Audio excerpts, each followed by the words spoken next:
to repeal the COVID levy. Promise made, promise delivered. And today is the 10th of December, 2025. Signed.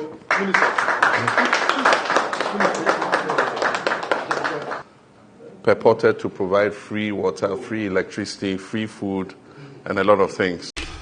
I do enjoy prosecuting people, but I mean, the people of Ghana will not forgive us if people develop impunity in terms of abusing the trust that people have put in them.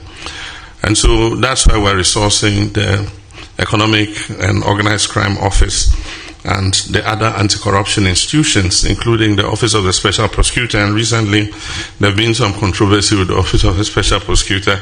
I think it's premature to call for the closure of that office. The unique thing about that office is it is the only... John Dramani Mahama, my president, your president, our president. John Abon Papa Nabo, Papa say we there. And your fans now no kwani yam titino. So no akram say, hey, Papa, His Excellency, one power say here. Ghana is not immune to coup d'etat. And so that's why this government is doing its best to make sure that we regain the trust of the people. One, by being accountable. By being accountable ourselves. And two, by holding persons who have held office and caused the public trust to account. And to John Mahama say, Onim, plain, and you plain, Kaze Nanu Yai, Papa, your friend Daniel Yao de Mlevo, currently on a Yoko for board chairman. And once upon a time, no, the Auditor General, and another Danko Agofado, Abra, Oko investigate or Savumafo. And I was here, I got the thing. Your man by first leave so uncle, we are your case. Okodi be more caught banat is a term. Ora Operation Recover All Loot Committee ayati na oka the 6-member committee and who be. Na nan ya obe reveal to Ghana for say John Mahama na num ton oka tire say in fact Ukraine me ni say ofeli Ghana for ahwe ku betima si Ghana. Na ofeli Ghana na se ku si Ghana. Hey, JJ Rollins de ne ho son Johnny Vasatames also ne ho son. They say omo amaka John Adekunkufor, former president, Nana Dankwa Akufo-Addo, former president, and ono John Dramani Mahama. Omo miansa, omo be die mia. Nti ono de o maye mekunu yere, mekunu ma. Sese na megunu ni ase. All because say Gala friend say Ghana oye na abi so obeye adwuma bu adwuma de ma omo no. Wantimanye. Enti san komanda John Dramani Mahama share Minim se ku besi my year ready my year sharp and careful. The entire many operation recover all loot eba ye no ye be recover every single loot say there be a Ghana for enemy nya at the same time I can't let me appointees na you become a Ghana for TV say be ya enye dam nkomo me say any of my appointees first or this scandal eba me government mu no e straight na ebiensa wam gate no paja nsa na wuram boko o we no wasadi atoa so bio. Say, ono a friend say code of code of conduct or the aba say mo obia subani we na me pese wuden adi aw mama mu enye no kwa mo declare on asset because of person no holding the government and on accountable at the same time oni the entire man for T3 MPP for so mu su ni na ye we chanting no say no ayebrofo na ye ba twi dia ye hanti obi ha. Also, who bought under the previous government, they are only a real. Tell you, Okra, who will cry. No, say, dear Nayakan, or say, the way, no. I don't know, I pepe. Dear, we are, and don't think you do a tear, you pay what you want. The one we are all more the whole song, war about grown up a babacho. Now, why come away in a wake of, say, yes, the Parliament of Ghana, after say OSP, Office of the Special Prosecutor.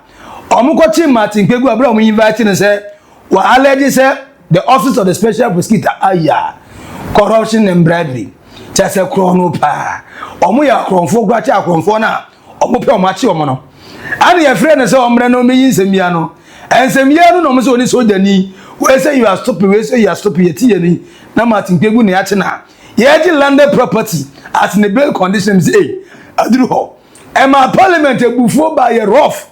Parliament is already minority for the OSP dada. Tom go the man say rank bi.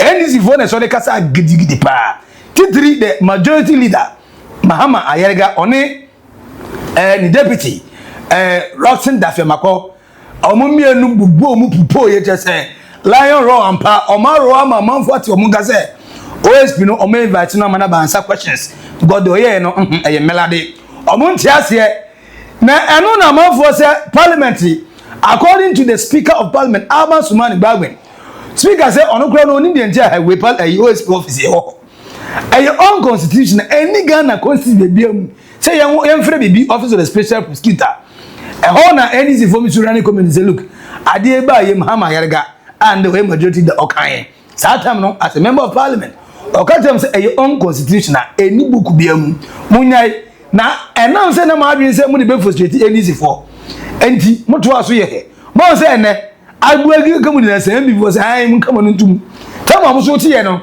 na mo na paso na oye say wachi obi a mo ya affiliated to no afa na am say na matigbe akaso NDC na bibini on the citizen vigilante odi obi atemani ye o mo say matigbe bunti ana mo so mo react sa anti okay tramno pamno any office nyembu no parliament ya die tum after say be investigate OSP wie no na e beto aso ye go busa John Dramani Mahama papa o side mo majority in parliament almost say office of the special prosecutor now was on one or young fighting and recover all loot no on be so close office in once and for all of us so open so ujitum say Mahama said I do enjoy prosecuting people, but I mean the people of Ghana will not forgive us if people develop impunity in terms of abusing the trust that people have put in them.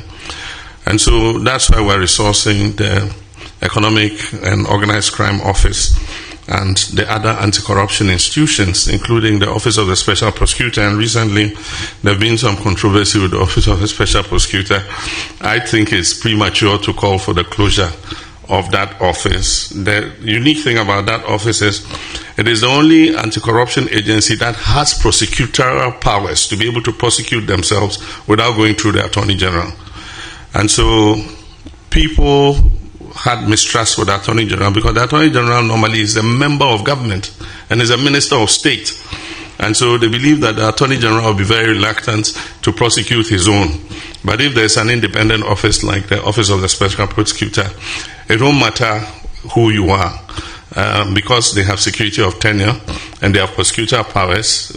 Whether you're a member of government or you're a member of a previous government or you are anybody who has, misappropriated public funds, they have the law is behind them to be able to prosecute you. So I think we should give them a little time. Of course, people want to see, more prosecutions and more results. And so I'll just urge the OSP to speed up, some of these investigations and, show people that the office is still very relevant.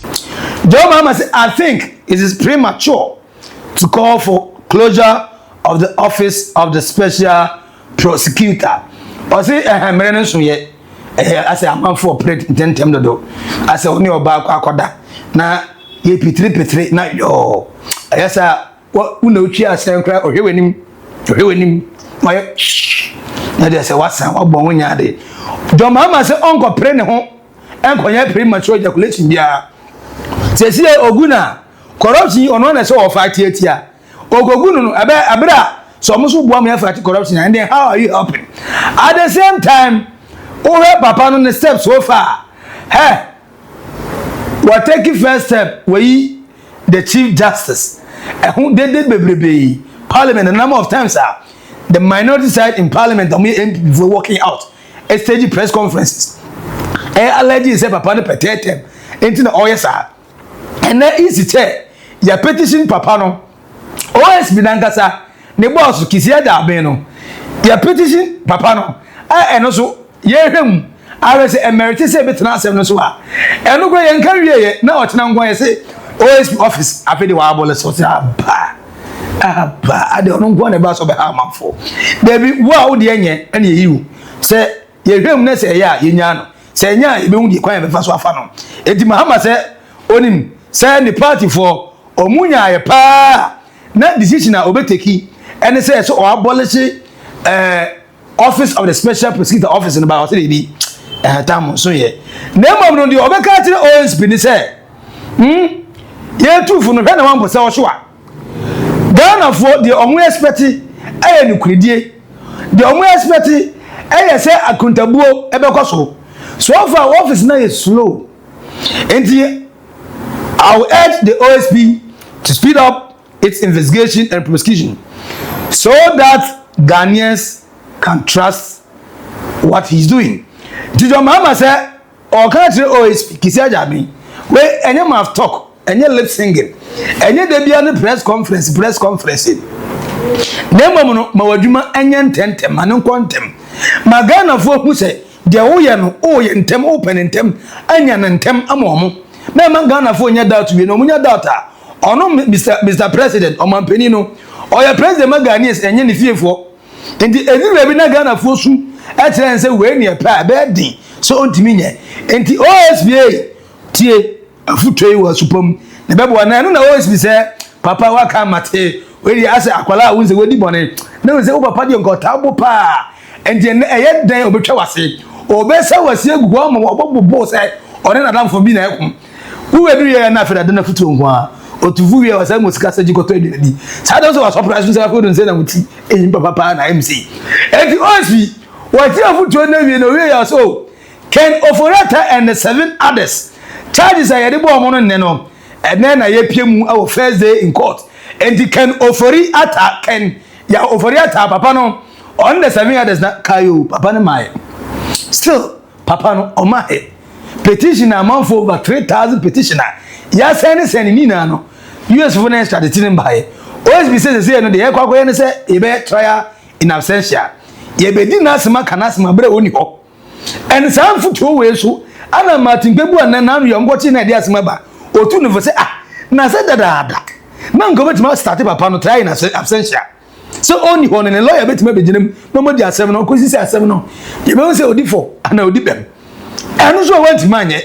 Who's want me of his in the access? Who's one man acquires in the passport? I'm an African Ghana. Yago Council was worth, but was say John Dramani Mahama, my president, your president, our president. What 24? A future Robeti and a court day at the Macken Oforiata and the 7 others in that strategic mobilization limited. I don't know, of course, no more. Now I know as soon as Parliament of Ghana said, oh, Mr. President, can you welcome you on a way there? Majority leader, any deputy, Mahama Ayelga, any Rosin Dafiamapo, up Akuhodi, a friend say, Yomakole, down a private members bill seeking a complete repeal of the Office of the Special Prosecutor Act 2017 Act 959. Almost Omudi, Omampeni waka but bill ni ye the beba ye the bill ni to parliament already MP before the bill that speaker of parliament for us to say abolish and this for the entire do na eso Felicity OSP no mama na mere too much otimi nya hwe na or undermine even the accountability work of the government for that reason and then yenti noise more on Yoko yenti more noise on NIB Yanti more noise on CID, any Ghana police, any Ghana military. No more maybe a noise in the case of power. About more enforce accountability. Your office of the special prosecutor. For that reason, I'm ready. Say, I'm passing private member bill. I'm a sir at 2017 at 959. You be clear through an office of the special prosecutor. Yeah, he had everywhere because on your magnet. Says our officer of special prosecutor and I say to us John Dramani Mahama after say okase we on coup d'etat so man hwe ya Ghana e betimasi nti ototo ne nema yi eno say nti on pre ne ho enkoyi OSP or the accountability eba nemom no obeche ne nkuna tu ne fo say OSP ye no na wadwuma na Ghana fo nyi uni na ase wadwuma na slow eno achi no parliament mom say chinchina atwan o meyi na di nemom John Mahama. See, after that, one say, to Kwabi Koso, a Koso crowd parliament.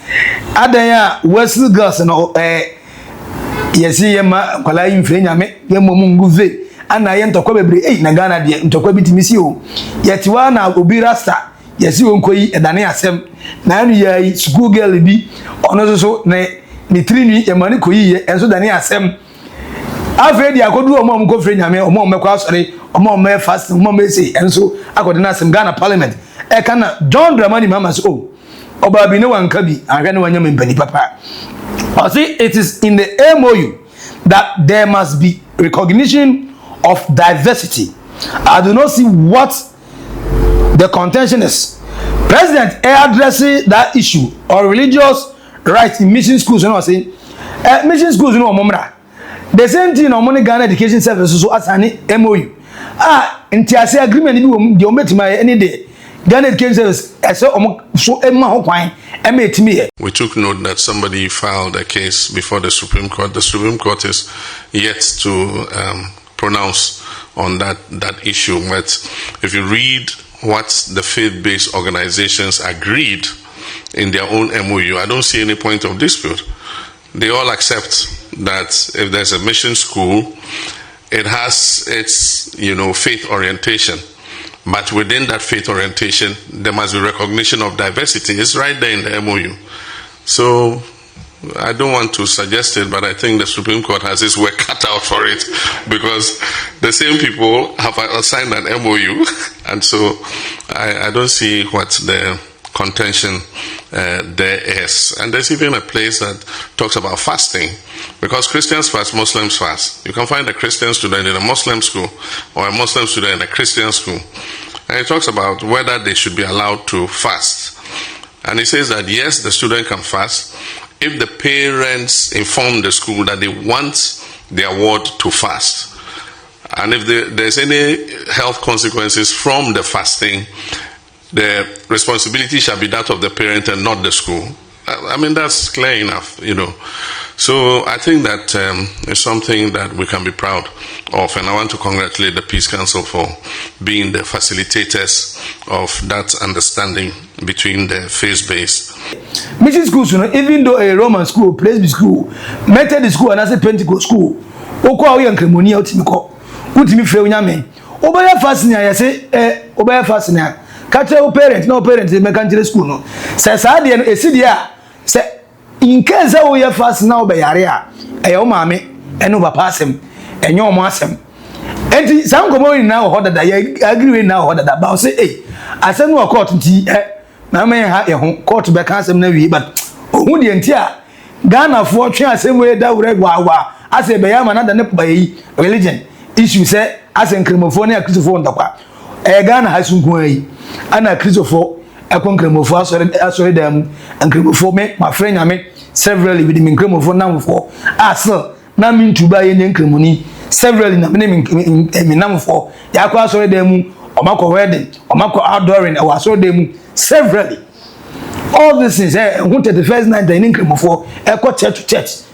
See, Ghana, chief amount to visit your friends saying, Pama Backman, our Roman, sorry, say, oh. We wait me visit we. Yeah, tana sundemu be sine. Ade na school hongwan as mobile confusion is Ghana. Ade since the tia media ba nye ne. Notre Dame St James ne then James in Charles ne Wesley Girls ne infant pin den de schools e ba nye ne. Presec mo ba nye ne. Enti that time no na Cremopho go school bi. Na Christopher go school bi. Tia media na Christopher go bi. So how were they cooperating now? And they are Mama Nkwala someone. Muntimi fa ba mo akwala no. And then momo when we video there tomorrow. And you Muhammad so ma de. John Dramani Mahama way. I have good news, big news, strong news, a news that you and I love. When I'm here, me say Abam Papa Nabo, hey. Abam Papa Nabo, hey. 24-hour economy. Papa no COVID-19. Finally, let me know what this is the COVID Health Recovery Levy Repeal Act 2025. And it's my honor and privilege to sign to repeal the COVID levy. Promise made, promise delivered. And today is the 10th of December, 2025. Signed.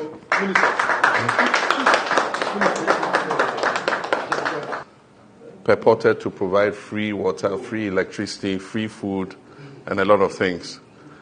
And to the shock of most Ghanaians after the pandemic was over and after the elections were over, government slapped Ghanaians with a 1% value-added tax, ostensibly to recover what it's supposed to have spent on the COVID pandemic.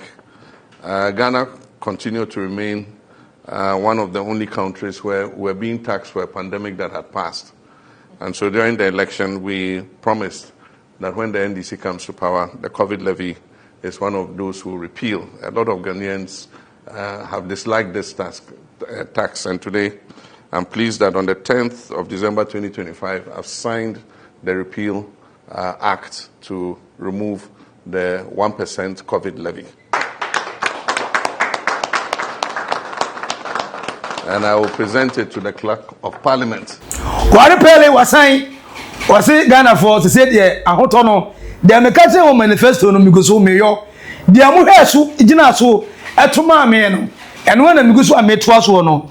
So far, and that COVID-19 levy, John Dramani Mama, abolish, or cancel we every war. E-Levy, Ebeku Yema, Yesu ye, and then E-Levy, and also abolish, betting tax. Na me mama negia better dimia adami kodi 1,000 Ghana na ado age 10%.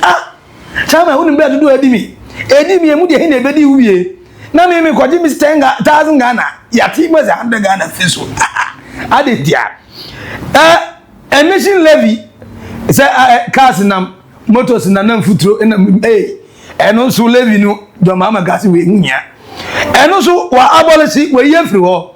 And to tell me why Ghana City is still performing. And E-Levy now, I'm going to buy your gas and tea. Not Ghana need a man. We are still here near the man. In the other name, to be meaning. No more here, no matter that I see. E-Levy by Ghana for gas on pay, but MPP and T. And now, in opposition, they still don't know, say, these are all factors. I am combining my Ghana for 2 years more. Omoda so nam arrogantly no mukasa kasa ye de day. But E-Levy friends say emission tax and COVID-19 levy Mahama sitting na ogudu bye wapam no waklani na tiene ebi ni hobio na wai ana Prince Kofi Amwaben as President John Mahama has good heart and intends to do well. We are lucky to have him as a president. But the people and the mindset of the people that he has to change, that's where the problem is. Your most trusted people that you put in charge of things, when you are not looking, the kind of thing they can do. Because especially when they spend money to be in the position they are, they must put the monies back. So I don't know how you're going to stop all of them. Because anybody who is in there, even all the MPs, they've spent monies. And they need to put their monies back and build a war chest for the next one. So I pity my friend, the president. He means well. I mean, like last term, he wanted to go to people. And from his pronouncements and from his own attention, involvement, and moving from place to place to ensure things happen, he means well. But you are not sure if everybody with him... I'm sure that not everybody will do it. Not that I'm not sure. I'm sure that a lot of people who are supposed to be with him are not carried away by the emotion and the love for the people that he has. Papa, your friend of Prince Kofi Amwaben, I say, look, John Mahama so far, Papa Nature say, oh, ni papa, oh, ye man penny pa, and now ye penny or drain a man for or wakuma, akuma pa. Ye did a man for so many ye. Na kuma pay our way. Ni problem ni how ni na money huni ni na say. Or that's what be an observer say, hey, na o akuma pa saying Jesus impo nipa 12. Onya bako. I won't be trained. Now, Mahama, sister good MPs and ministers, plus a member of parliament 189, plus several CEOs, directors, board chairmen, and board members. Omunina, are they all going to be sentious? Are they all going to have the good heart you have? And no problem. You say Mahama, say Ofeli, and as we went through the height of success in Ghana. And a Ghanaian be a person odura ebeni ya pontis na And I'm saying, hey, as in the working, Papa is on Pam OSP. No one majority leader. Any deputy majority leader. Mahama Yelegani Rosin Dafamako. Or multi parliament or Modicain, I create your bill that. Private members bill, or more equal parliament, or more 8189, a year 2/3 in parliament, almost up a pandadian crack home and I 190. All person we in Bibia complete, and no case or me abolish here. This is a president, John the money man is on sign. And this one saying, Ghana for a grow that interest of say yen sake papano, which I don't know, but I think that the MPPs are quiet because they are waiting as a political bomb. Who says Saki OSP? Now you maybe in a petition, easy check. We are there, Pamano. Easy check will be able to say Pamano because, in fact, on the end of the day, you can even answer or incompetent. I've never witnessed. Say an easy check. I declare results, now one results, but kind of 3 good times. Oh, now so much and can we are the easy check.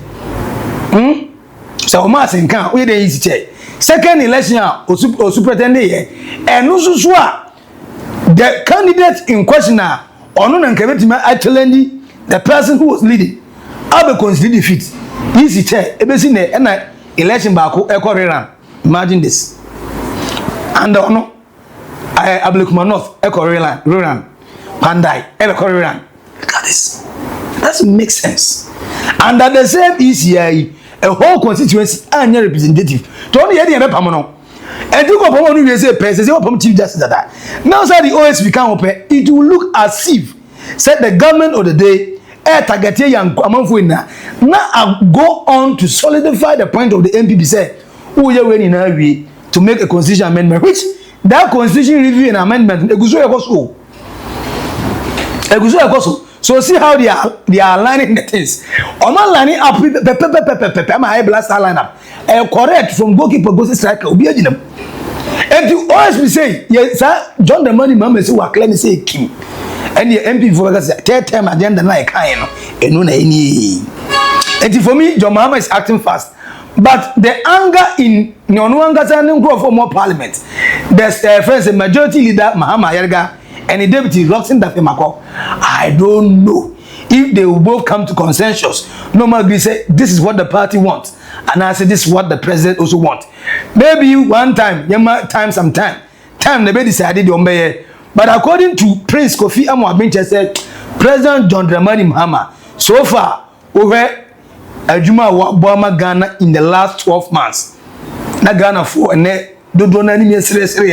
people are now regaining hope. And he now see can't say he is the hope, Mahama, he is the hope. No more. Papa na Ampanampa, or brother a shining star. What are the hope that we are all calling for? Or more mere floating vote, or more mere soft MPP sympathizers. Or Munasha says to camp Kakranaka. Now you are Musa Dankwa report or thereby said, Penny report or thereby for said. Most of the people are not Omoye MPP for Dodona and Neoma Switchy camp at the NDC. A visual switchy, as some grad among 12 crab you. Anna MPP from Grady among the one increasing number. Floating waters and a visual switchy as someone who stand on the fence. I be NDC for. Was it the way a manner NDC a Ghana numbers? No, it makes it look like say by 2028, say it was the MPP program contested. There's an NDC fan of Allah. Name no sad decisions about OSP, abolition of COVID-19 tax here. So far, Abbey. Sahani Amana Ghanaians normally a please ye penal. Say a cost ne a co yes, I'm idea, and the humanity. John Dramani Mahama say, while making sure say accountability. Our Ghana, while making sure armor operation recover all it and cost year. Cool, a bit messy, our Ghana. And then all our neighboring countries, Burkina Faso, Togo, Etrabi, Amfa, Benin, Atrabi, Nania, and Yamfaye, Mali, Niger, West African countries, about 12 countries in the 54 countries, and then Yayaku, military leaders, and a lady, your mama say, Yamorso, Yakran start here, Yana Mam for her, and Omoyaku Nibi Pass saying, Diana Yansu Yanye, Naku Tuncha. And no say you make it just accountability be my name still OSP and you can say you abolishing officer premature but or catch OSP fast track your work ya adwuma tentem na o che o delay time do o ya magana for I lose interest our the way nemu yes sir they doubt when they doubt you then you leave the government with no choice than to decide. At the same time, member of parliament and majority leader Mahama Yerga One a deputy Roxin the Femako on the bill private member bill I to parliament say you pass in abolish OSP office no yen trust okra na ye say sikakwa efeso ni sunjo mo do Mahama nya adwene na mo do Mahama say Wesley Girls School en kwala ya say omo ye mo practice omo faith no Mahama so onti ase confusion ya basa ono de o manifest it amafo say mama peli na kasa ntianka we contempt of court to ko asan da su go head court but Mahama say court we jama mama kwa kana de we ni me bia se free de fe e wo mu nyina ne say Mahama ebeje ne fans a na gina adwuma an na oye me say for God and country wa anya de pe wa anya de fata wa anya de besom na ebe ye da ye no benya issue papa ne say COVID-19 or promise ye Ghana for say mo first budget COVID-19 you go so ye twa say 1% na ye ji on goods and services abra COVID-19 say we go yi uniama say ye twam and the way you make uniama bo say ebe kwofo na ye nye Ghana na ewo no the bia ni we so te Ghana dadini ebe te ne uniama so onti aduane so onti chese ye ntehwe so lord fair na ezifu obo eso te no omo de omo pe edua na bi omutum no enti ma we de wo de nko abe ye adwuma abe de ebu wa ohia roles mu de ni kakra bi waso sojafo ohun no mo adwuma ye ya no mo jama na hye no ne mu ne namu no mu gu amanfo na amanfo adwuma be fie na reset amanfo brace ko bebe ya nua pro corruption na di etima ko no I dey say be jai but John Dramani Mahama John is the hope John Papa Nabo John Kwame Nkrumah the reincarnated papa no say COVID-19 levy no wa cancel we twam ogudu baba ntiene E-Levy ko betting tax ko emission levy eso ko Prince Kofi Bent jitum say Mahama betima ya adwuma no but ne subordinates omudi na chi or trust issues at the matter microphone for comment comment section as do you think say Mahama a failure cool a possible our Ghana Mahama say office of the special prosecutor on Abolish do you think he's making the right bold decision but was he on your human intent oddly Mahama Yerga any Rosin Defemako another Mahama only also on TSA and you are private friends member bill and they call parliament almost in a good 189 to 10 in parliament already MPP for supported that say office of the special prosecutor yeah abolish speaker of parliament already and they can't say who that they say about parliament against president the legislature versus the executive they one they go to me now same way cause we to us we Mahama abolish COVID-19 E-Levy eya there ebe ma wan how do you think it's a goods and service I be affecting no the vulnerable or meteso and as usual or made your na for comment no to comment section na see we are subscribe like na share ma unia eso ebi enwe edi no ba ko Max Billian I will naked truth Oldboga trends Macau bye bye.